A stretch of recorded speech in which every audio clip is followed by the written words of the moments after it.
আসসালামু আলাইকুম। আমার নতুন একটি রেসিপিতে আপনাদের সবাইকে স্বাগতম। আজকের রেসিপিতে শেয়ার করছি বেকিং এর ঝামেলা ছাড়াই কিভাবে বাসায় পেটিস তৈরি করবেন।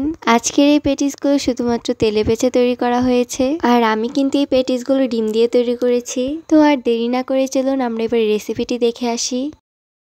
আজকের এই পেটিস তৈরি করার জন্য আমি এখানে প্রথমে 2 কাপ ময়দা নিয়েছি। আপনারা চাইলে ময়দার পরিবর্তে আটাও ইউজ করতে পারেন। তারপর এখানে সামান্য লবণ আর 2 টেবিল চামচ রান্নার তেল দিয়েছি।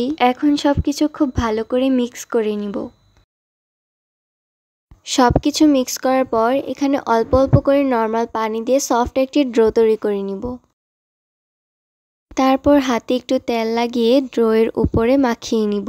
এখন 10 মিনিটের জন্য ডোটা রেস্টে রেখে দিব। এর মাঝে আমরা প্যাটিসের জন্য পুরটা তৈরি করে নিব।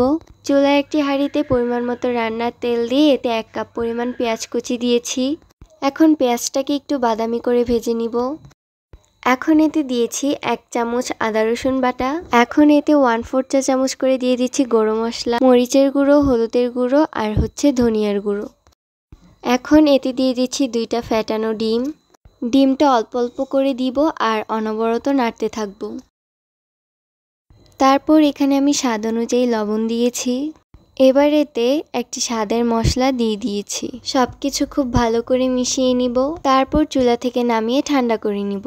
এখন আমি একটি বাটিতে 2 টেবিল চামচ কর্নফ্লাওয়ার আর 2 টেবিল চামচ রান্নার তেল নিয়েছি। তারপর অল্প একটু ঘি দিয়ে সবকিছু খুব ভালো করে মিশিয়ে নিচ্ছি। মেশানো হয়ে গেছে, তো এখন আমরা পেটিসের জন্য রুটিগুলো বানিয়ে নিব।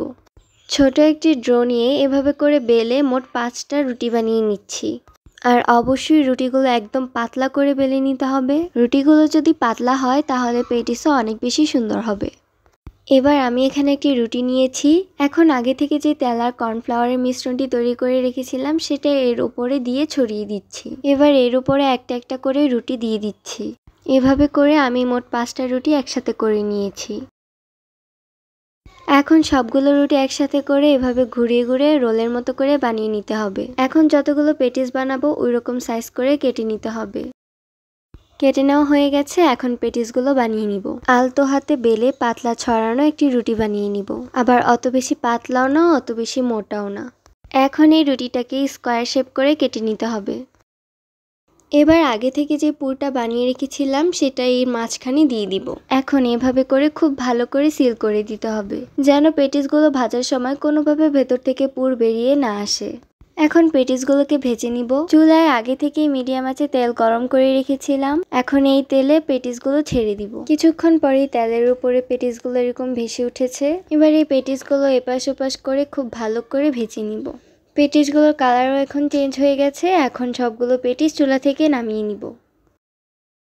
এবার একটি বাটিতে সার্ভ করে নিয়েছি। তো হয়ে গেল বেকিং এর ঝামেলা ছাড়াই এই পেটিসগুলো খেতে সত্যি খুবই অসাধারণ ছিল।